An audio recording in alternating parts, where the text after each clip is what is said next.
Exactly. That's just one of the problems that we, I think, really set out from the start to tackle with presence. And that is also why Pistachio took a fundamentally different approach to insider threat detection.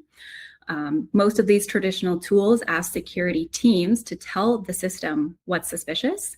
What we've done with Presence is that it does the opposite. It learns how your organization normally operates, what's unique about you, maybe what's normal, and then decides what behavior stands out from each employee or each department.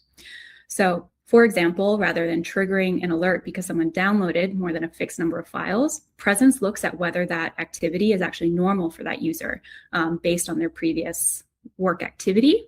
Maybe also taking account a variety of factors, what time they're working, the number of actions, what else they're doing. So there's a lot more context that is involved when you're integrating AI.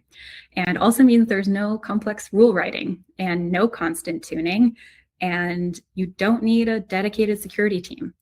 Instead of generating thousands of alerts and then expecting someone within that org to sift through them, what Presence does is it performs that investigation automatically and then only surfaces the alerts that are genuine.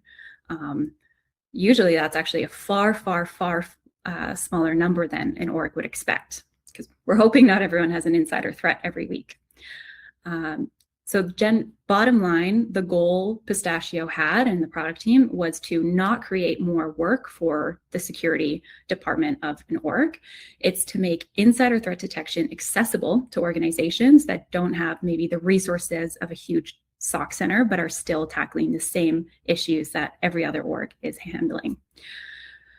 So it's just one thing to talk about all these on a high level, but I think now we can kind of dive into the product itself, and I'll hand it over to you, Luke.